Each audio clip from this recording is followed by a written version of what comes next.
This lesson today, I will be teaching, will be entitled, Does Art Exist for a Reason Other Than Beauty?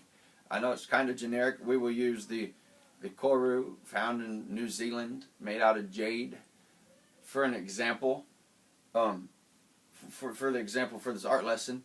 And it will begin really kind of generic, I guess, as the hook, to get the kids' attention, to get them involved in the lesson. I will have a cross, a necklace of a cross. I don't have one here right now, but in the classroom I would have this necklace. It could be gold, it could be silver. And I will begin asking by asking the students, does art exist for a reason other than beauty?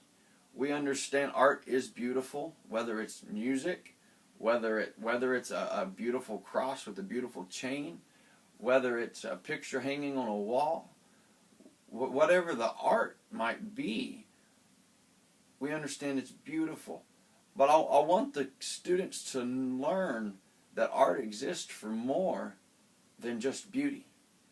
So we would have a discussion to begin. We'd have a discussion about this cross that hangs around people's neck. Probably the majority of students have seen this, and so they would understand.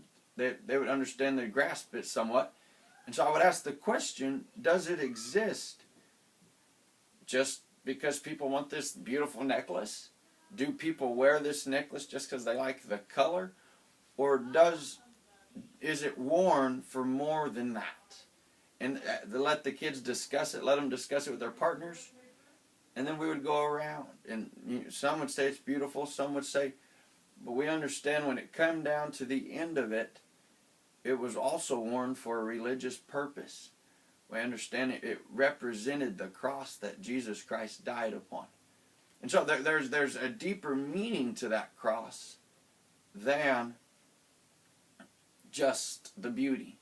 We could also understand different symphonies, different pictures have been drawn, different symphonies have been written when in the midst, let me word it right, in the midst of the great trial of the artist. It represented more than just the beauty.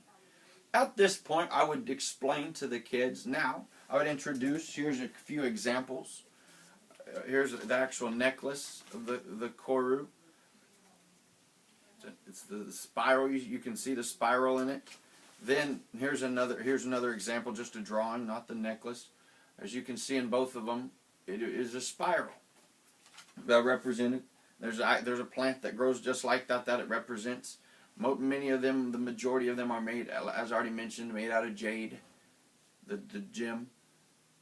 And so I would now have the students ask their partner, discuss with their partner, what would be the meaning, what would be the deeper meaning of that? What would that represent? I mean, we could go on crazy things. They could come up with crazy examples, but I want them to get involved. I would want them to tell their partner, and then we'd share it around the class. What could that represent? We understand it could just represent the plant. It could just represent nature with representing the plant, or the beauty, and we could go down a list.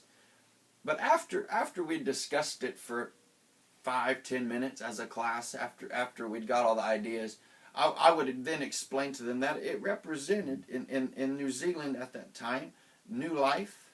Sorry, I have to read this. I don't have these memorized. In purity to the world, peace, spirituality, and tranquility, creation, life changes, and the fact that life remains the same. That would be what it would represent. And so they would understand that by the end, that was represented in art. All of that was represented in a piece of art that someone had created with their time. And then to conclude the lesson, I would give each student a blank piece of paper. They would also have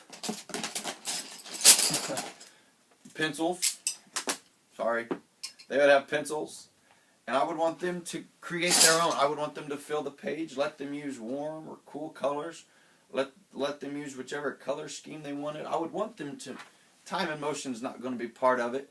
but let them provide texture, let them create a piece of art that represented something.